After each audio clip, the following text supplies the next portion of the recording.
প্রিয় দর্শক, এটিএন বাংলার নিয়মিত আইন বিষয়ক আলোচনা অনুষ্ঠান ল অ্যান্ড অর্ডারে আপনাদেরকে স্বাগত জানাচ্ছি। আপনাদের সাথে আছি ব্যারিস্টার এইচ.এম. সঞ্জিত সিদ্দিকী। আজকে আমাদের আলোচনার বিষয় শিশু ধর্ষণ অপরাধ ও এর বিচার প্রক্রিয়া। এই বিষয়টি নিয়ে আলোচনার জন্য আমাদের সাথে স্টুডিওতে রয়েছেন আইনজীবী মোহাম্মদ জামাল উদ্দিন খন্দকার, যিনি পাবলিক প্রসিকিউটর হিসেবে দায়িত্বরত আছেন বিশেষ জজ আদালত ৩-এ, এবং যিনি নির্বাহী পরিচালক হিসেবে রয়েছেন বাংলাদেশ হিউম্যান রাইটস সোসাইটির। স্যার, আপনাকে আমাদের অনুষ্ঠানে স্বাগত জানাচ্ছি। আপনাকেও ধন্যবাদ এবং এটিএন বাংলাকে ধন্যবাদ। স্যার, মাগুরার আসিয়ার ঘটনা থেকে শুরু, তারপর বর্তমান আমরা রামিসার বিচার প্রক্রিয়া দেখছি। এই যে শিশু ধর্ষণ বাংলাদেশে বর্তমানে খুব বেশি এই অপরাধটি হচ্ছে, প্রথমে আপনার কাছে জানতে চাচ্ছি যে শিশু ধর্ষণ বলতে আইনে কি বোঝানো হয়েছে? শিশু ধর্ষণ হচ্ছে যে আপনি 18 বছরের নিচে, আমাদের যে শিশু আইন 2013 সালের, সেখানে বলা আছে 18 বছরের নিচে সবাই শিশু। যে সেই শিশুদেরকে তার ইচ্ছাই হোক অনিচ্ছাই হোক, তার সম্মতিতে হোক, জোরপূর্বক হোক, ফুসলাই হোক, যেভাবেই হোক না কেন, সেই শিশুকে যদি দর্শন করা হয় অথবা যৌন আচরণ করা হয়, নির্যাতন করা হয় বা তার প্রতি কোনো সহিংস আচরণ করা হয়, সেটাই ধর্ষণ হিসাবে বিবেচিত হবে। আমাদের দেশে 2000 সালে প্রণীত নারী ও শিশু নির্যাতন দমন আইন আছে। সেখানে নারী অথবা শিশুকে যদি ধর্ষণ করা হয় তার অপরাধ এবং শাস্তির কথা বলা হয়েছে। নারী ও শিশু নির্যাতন দমন আইনে শিশু কাদেরকে বোঝানো হয়েছে? নারী ও শিশু নির্যাতন আইনে শিশুকে ওখানেও কিন্তু ডিফাইন করা হয়েছে 16 বছরের নিচে, কিন্তু আমাদের 16 বছরের নিচে শিশু হিসাবে মানে গণ্য করা হবে। তো সেখানেও শিশুদের বিচার শিশুদের নারী শিশুর সাথে একসঙ্গে ছিল। কিন্তু এখন সময়ের প্রয়োজনে, যেহেতু শিশুদের প্রতি মানুষের সহিংসতা ক্রমশই বেড়ে যাচ্ছে, এবং আমরা যে আপনি যে বললেন রামিসার কথা বললেন, আমরা সম্প্রতিকালে আসিয়ার ট্রমা থেকে আমরা এখনো বের হতে পারি নাই। আমরা রামিসার মধ্যে আমরা নিপতিত হয়েছে। আজকে দেখলাম কি নির্মমভাবে রামিসাকে দর্শনের পরে তাকে হত্যা করা হলো। তো এই যে জঘন্য অপরাধগুলি সংগঠিত হচ্ছে, এত এত অপরাধ নারী শিশুর সঙ্গে একসঙ্গে করতে গেলে হয় কি, যে নারী শিশু কোর্টে অনেক এত বেশি মামলা থাকে, শিশুদের জন্য আলাদাভাবে গুরুত্ব নিয়ে বা এরকম তড়িৎ গতিতে কোনো মামলা নিষ্পত্তি করা খুব কঠিন হয়ে যায়।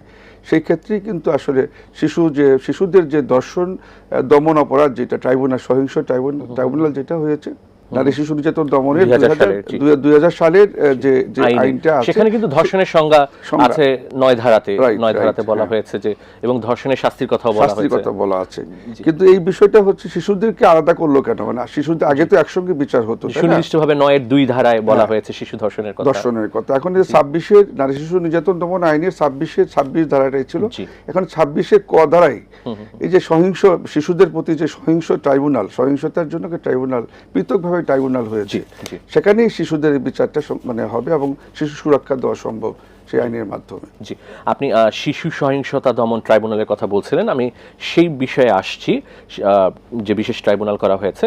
তবে তার আগে জানতে চাচ্ছি যে বিদ্যমান আইন, যেটি 2000 সালে নারী ও শিশু নির্যাতন দমন আইন, সেখানে ধর্ষণের শাস্তি কি বলা হয়েছে? সাধারণত যাবজ্জীবন কারাদণ্ড। তো যদি দর্শনের ফলে যদি সেই ভিকটিম যদি মারা যায়, সেক্ষেত্রে মৃত্যুদণ্ড দেওয়ার কথা বলা আছে এবং অর্থদণ্ডের কথাও বলা আছে।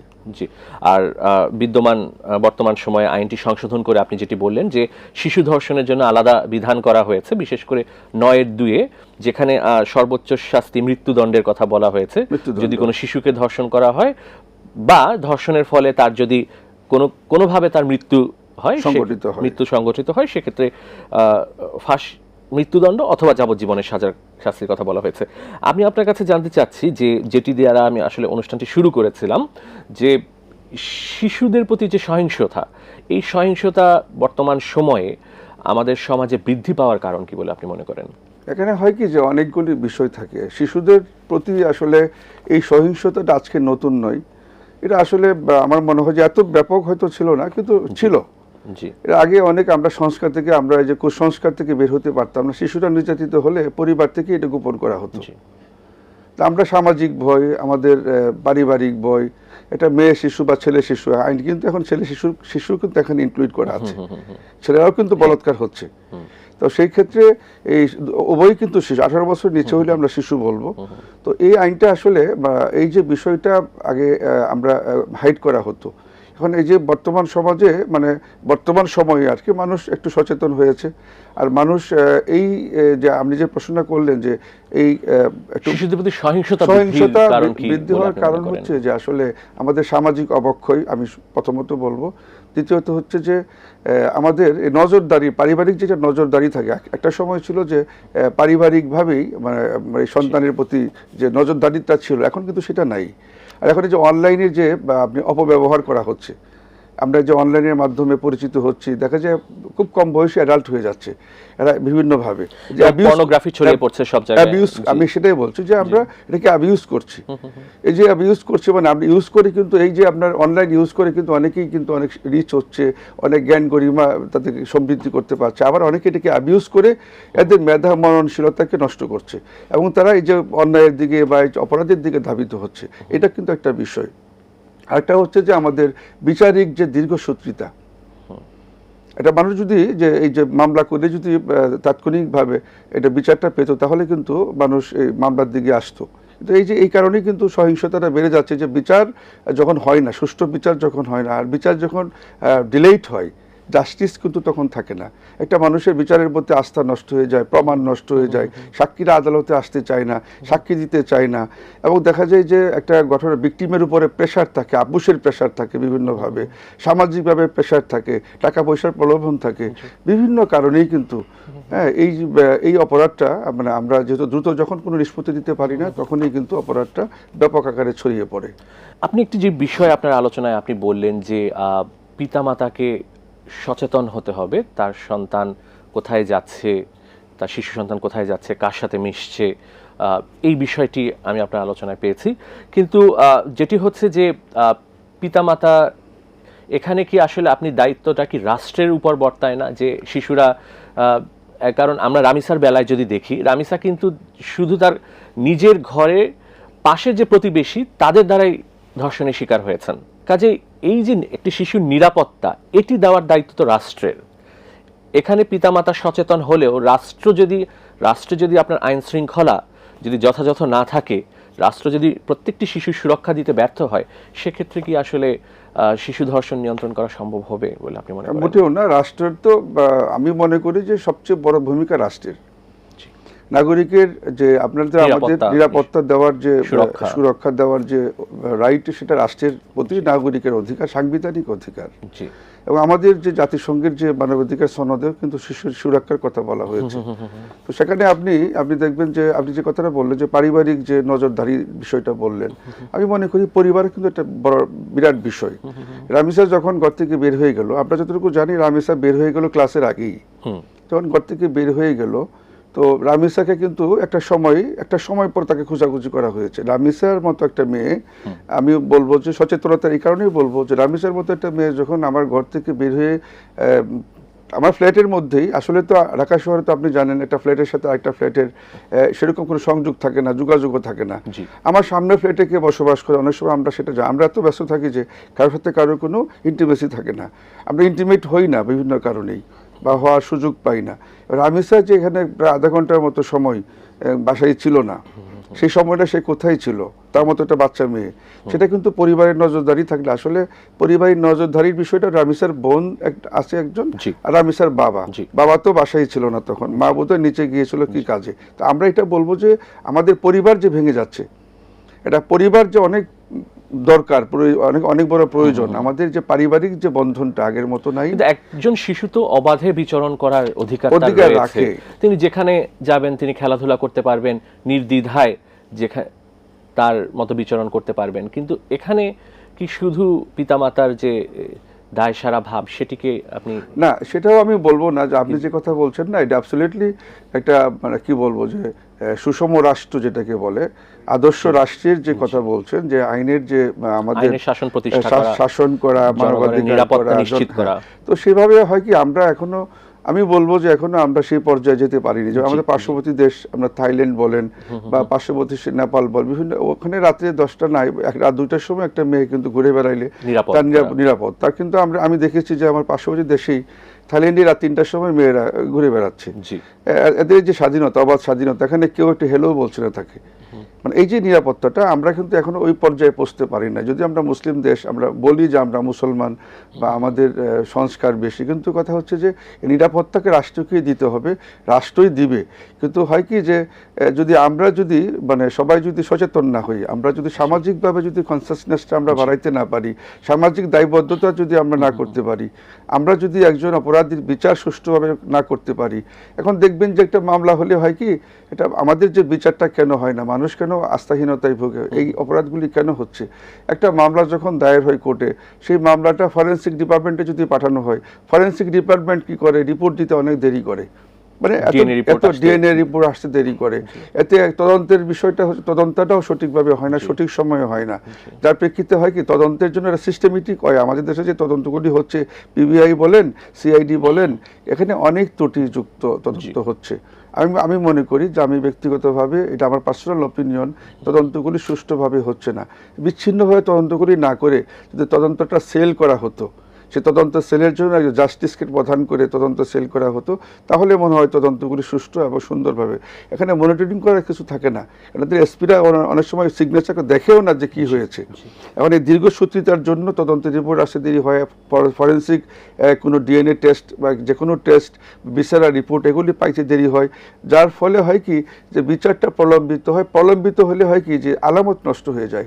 একটা মামলার, হত্যা মামলার যদি আলামত নষ্ট হয়ে যায়, তখন সাক্ষীরাও কিন্তু কোর্টে আসতে অনীহা করে। আর ম্যাক্সিমাম সাক্ষীরাই থাকে ভাসমান, ভাড়াটিয়া থাকে, দেখা যায় বাসা চেঞ্জ করে অন্য জায়গায় চলে যায়, তখন তাদেরকে খুঁজেও পাওয়া যায় না। তো সেই কারণেই আসলে মানে মানুষ মামলা করলে মামলা থেকে হেরে যাচ্ছে, বা বাদী পক্ষ যিনি কমপ্লেনেন্ট উনি কোর্টে যাচ্ছেন না, যার ফলে আসামি পার পেয়ে যাচ্ছেন। এতে করে অন্য অন্য আসামিরা কি উৎসাহিত হচ্ছে, প্রভাবিত হচ্ছে। তা আমার মনে হয় রাষ্ট্রের যে কাঠামো যদি থাকতো এরকম খুব সুষ্ঠুভাবে, এখন যে আইন হয়েছে, তদন্তের বিষয়টা জোর দিচ্ছেন, এখন যে তদন্তের যে বিষয়টা, এখন যেটা হয়েছে রামিসার ক্ষেত্রে যেটা হয়েছে, আমি এটা রামিসার ক্ষেত্রে না, আমি মনে করি যে এটা সবার বেলায় প্রযোজ্য হওয়া উচিত। আমরা অনেক ক্ষেত্রে দেখে থাকি যে শিশুদের প্রতি যে সহিংসতা, এই সহিংসতাগুলো পরিবার থেকে আসলে আদালতে মামলা করতে তারা অপারগতা প্রকাশ করে, বা অনেক ক্ষেত্রে আদালত পর্যন্ত বিষয়গুলো যায় না। এটি শুধু সহিংসতা, অনেক ধরনের সহিংসতা হতে পারে। শিশুরা নির্যাতনের শিকার হচ্ছে, তারা যৌন নিপীড়নের শিকার হচ্ছে, ধর্ষণের শিকার তো অবশ্যই, যেটি আলোচনায় আসছে আমাদের। কিন্তু এই বিষয়গুলো সবসময় যে আদালত পর্যন্ত যাচ্ছে না, এটির কারণ কি? এটা আমি প্রথমে বলেছি, সামাজিক একটা ভয় থাকে। আপনার ছেলে যদি বলাৎকার হয়, আপনি কিন্তু এটা কাউকে বলতে চাইবেন না, আপনি হাইড করবেন যে আমার ছেলেটা বলাৎকার হলে এই বয়সে। আমার মেয়ে যদি এরকম কোন দর্শনের শিকার হয়, আপনি মেয়েটা, শিশু, আপনার মেয়ে শিশু যেটা দর্শনের শিকার হলে, মেয়েটাকে তো প্রাপ্তস্থ করতে হবে, একটা সময় বিয়ে দিতে হবে। আমাদের সামাজিক যে সংকীর্ণতা, আমাদের সামাজিক সংকীর্ণতা, আমরা মনে করি যে এটা বিচারের চেয়ে বেশি আমার মেয়েটাকে যদি মানে সুষ্ঠু রাখা যায়, সুন্দর একটা পরিবেশ দিতে হলে এটা কাউকে বলা যাবে না। এটা বললে হয়তো আমার মেয়েকে কেউ বিয়ে করতে চাইবে না। এই সামাজিক যে মানে ভয়টা, সামাজিক ভয় থাকবে এখানে, সেটা একটা বিষয়। আরটা হচ্ছে যে এখানে একটা দর্শকের পক্ষে কিছু লোক কাজ করে, যারা আসলে হয় থেকে বিভিন্ন চাপের মধ্যে রাখে, যে মামলা মোকদ্দমা যাওয়ার দরকার না, আমরা টাকা পয়সা দিয়ে দিচ্ছি, তুমি এটাকে মানে মিটমাট করে ফেলো, এটার বিষয় থাকে। ইভেন আমি এমনও দেখেছি থানার সাথে যোগ সাজুস করে দর্শকে মামলা নেয় না। যাতে করে হয় কি যে একজন ভিকটিম যদি তার লোকজন না থাকে, সে যদি সেভাবে মানে প্রভাবশালী না হয়, এটা গরিব মেয়ে হয়, তার কোনো লোকজন নাই, আত্মীয় স্বজন নাই, কোনো সাপোর্টিং কোনো লোক নাই, সেক্ষেত্রে সে মামলা পর্যন্ত করতে পারে না। তো সেই কারণে রাষ্ট্রকে আরও বেশি কার্যকর ভূমিকা নেওয়ার জন্যই বোধহয় এই রাষ্ট্র এই সহিংসতা, শিশুর প্রতি সহিংসতা যে ট্রাইব্যুনাল করেছে, আমার মনে হয় এই ট্রাইব্যুনালের মাধ্যমেই আমার মনে হয় সুষ্ঠু এবং সুন্দর সুরক্ষা দেওয়া সম্ভব। ধর্ষণের অনেক ঘটনা আমরা দেখি যে পরবর্তীতে আপোষ হয়ে যায়। যিনি ভিকটিম বা বাদী মামলা করেছেন, তিনি হয়তো পরবর্তীতে আসামি পক্ষ দ্বারা প্রভাবিত হয়ে তিনি মামলাটি তুলে নিতে চাচ্ছেন, বা প্রকৃত ঘটনা, প্রকৃত সাক্ষী আদালতে দিচ্ছেন না। সেক্ষেত্রে এই ধরনের মামলাকে আপোষের সুযোগ রয়েছে? আপোষের আসলে এটা তো ধর্ষণ একটা গুরুতর অপরাধ, তো সেই ক্ষেত্রে নন কম্পাউন্ডেবল সেকশন, এখানে কোনো আপোষযোগ্য না, সেহেতু এখানে আপোষের কোনো সুযোগ নেই। এটা হয় কি আপনি যেটা বলছেন, এটা হচ্ছে, কিন্তু এটা হয় কি আসামি পক্ষ অর্থ দ্বারা প্রভাবিত করার চেষ্টা করে। করে? হ্যাঁ, এরা সাক্ষীর মাধ্যমে বাদীকে প্রভাবিত করে, এবং বিভিন্নভাবে একটা পর্যায়ে হয় কি যে বাদীও কোর্টে আসতে চায় না, তখন কোর্ট বাদীর নামে কিন্তু ওয়ারেন্ট পাঠানো হয়। বাদীও তখন খুব ভয় পায়, আদালতে আসে, কিন্তু এসে তখন তারা ওই যে দীর্ঘদিন পরে এটা হয় কি যে প্রথম দিকে যে এদের একটা বিচারের জন্য তারা যে উন্মুখ হয়ে থাকে, বিচারের জন্য যে প্রচেষ্টা থাকে, একটা পর্যায়ে আস্তে আস্তে এটা শিথিল হয়ে পড়ে, যার প্রেক্ষিতে পরে আর মামলাটা সঠিকভাবে বিচারটা হয় না। আমি একটাই বলবো যে আসলে তদন্তটা যদি দ্রুত হয় এবং এটা যদি বিচার প্রক্রিয়া যদি খুব দ্রুত হয়, তাহলেই বোধহয় এই বিচার এবং এই যে অপরাধীদের অপরাধ করার যে মানসিকতা, প্রবণতা, এটা অনেকটাই হ্রাস পাবে। যে শিশু ধর্ষণের শিকার হয়েছেন তার পরিচয় বা ছবি সংবাদ মাধ্যমে বা গণমাধ্যমে প্রকাশ করার কি কোনো সুযোগ রয়েছে? এটা আমাদের আইন এবং মানবতা এবং নৈতিকতা সমস্ত কিছু পরিপন্থী। একজন ভিকটিমের ছবি, তার ঠিকানা এবং তার পরিচয়, এগুলি গোপন রাখা আইনেই বলা হয়েছে। তো সে কারণেই এটা যদি কেউ প্রকাশ করে, আমি বলবো যে এটা আইন এবং মানবাধিকার পরিপন্থী হবে। আমরা শিশু রামিসার ঘটনায় দেখছি যে গণমাধ্যমে তার ছবি এবং পরিচয় উভয় প্রকাশ করা হচ্ছে, এই বিষয়টি সম্পর্কে আপনার কাছে জানতে চাই। সেটাও আমি মনে করি নৈতিকতা বিরোধী। রামিসা তো সে মারা গিয়েছে এবং তার ছবি এসছে, আমি মনে করি ছবিটাও আসা উচিত না। আর যদি জীবিত, অনেক সময় তো দোষিতা জীবিত থাকে, সেক্ষেত্রে তো একেবারেই সম্ভব না বা আসা উচিত না। তো এটা যেটা হয় কি যে আমরা অনেক সাংবাদিকরা আসলে সাংবাদিকতার যে বিষয়টা থাকে, বস্তুনিষ্ঠতা, আমরা ওইদিকে আমরা ধাবিত না হয়ে কিভাবে আমাদের ভিউজ বাড়বে, আমরা কিভাবে বেশি আমরা কাটতি করতে পারবো, আমার পত্রিকা বা আমার মিডিয়া বেশি প্রচার পাবে, সেদিকেই আমরা কিন্তু বেশি নজরদারি করি। সেই ক্ষেত্রে আমরা হয় কি গোপনীয়তাটা গোপনে রাখতে চাই না। আমরা রামিসাকে অবশ্যই এখানে যে বিচারিক ট্রাইব্যুনাল আছেন তার ব্যবস্থা নেওয়ার সুযোগ রয়েছে, যদি তার আর এটা নোটিসে এটি আনা হয়, নোটিসে আনতে হবে। বিচারের আসলে সমটু তো আসলে আমাদের জজকোর্ট মূলত তো বিচারটা হয় ওখানে ট্রাইব্যুনালে, তো ওনারা আসলে সমটু কিছু করতে চান না। যদি আপনি ওখানে গিয়ে পিটিশন দেন, নিশ্চয়ই সাংবাদিকতা বা যারা এই ছবি প্রকাশ করেছে তাদের বিরুদ্ধে প্রসিকিউশন ব্যবস্থা নেওয়ার সুযোগ রয়েছে। আপনি আলোচনায় শিশু সহিংসতা দমন ট্রাইব্যুনালের কথা বলছিলেন। ইতিমধ্যে 2000 সালে যখন আইনটি প্রণীত হয়, তখনও কিন্তু যে বিশেষ ট্রাইব্যুনাল, নারী ও শিশু নির্যাতন দমন ট্রাইব্যুনাল যেটিকে বলে, যেটি বিগত আমরা 26 বছর ধরে এই ট্রাইব্যুনালেই কিন্তু, নারী ও শিশু নির্যাতন দমন ট্রাইব্যুনালেই কিন্তু নারী ধর্ষণের বিচারও হয়েছে এবং শিশু ধর্ষণের ক্ষেত্রেও কিন্তু এই একই ট্রাইব্যুনালে বিচার হয়েছে। তাহলে পৃথক ট্রাইব্যুনাল করলে এটি কি আসলেই ন্যায় বিচার পাওয়া সম্ভব, বা পৃথক ট্রাইব্যুনালে আসলে উপকারটা কি হবে? আসলে কি, কারণ বিশেষ ট্রাইব্যুনাল তো ইতিমধ্যে আমি যেটা বললাম যে 26 বছর যাবত যেটা হচ্ছে, সেখানে হয় কি, আমি আগেই বলেছি যে প্রচুর মামলার চাপ থাকে। আর শিশু আইনেই বলা আছে শিশুদের বিচার পৃথক করতে হবে। শিশুদের বিচার যেখানে হবে সেখানে আসলে কোনো পুলিশ থাকবে না, সেরকম এজলাস থাকবে না, আইনজীবীরা ওইভাবে থাকবে না। তো শিশুদেরকে, শিশুর যে মানসিক যে বিকাশ, মানসিক যে কি বলে ভয় ভীতির ঊর্ধ্বে রেখে শিশুর বিচার করতে হবে। তা আমরা হয় কি যে শিশুদের বিচার যখন নারী শিশুর সাথে একসাথে মিলিয়ে ফেলি, তাহলে শিশুর বিচারটা হয় না। কারণ কি, এত মামলার প্রেশারের কারণে এই মামলা কিন্তু দীর্ঘ সময় লেগে যায়। পৃথক আদালতের মাধ্যমে যে এটি বিচার প্রক্রিয়া আরো দ্রুত করার জন্য, এই জন্য শিশু আদালতে তো শুধু শিশুদের মামলা, ওই একসঙ্গে যদি নারীদের মামলা শিশুদের একসঙ্গে করা হয়, তাহলে এটা অনেক সময় লেগে যায়, তারিখ পরে 2 মাস 3 মাস পরে পরে।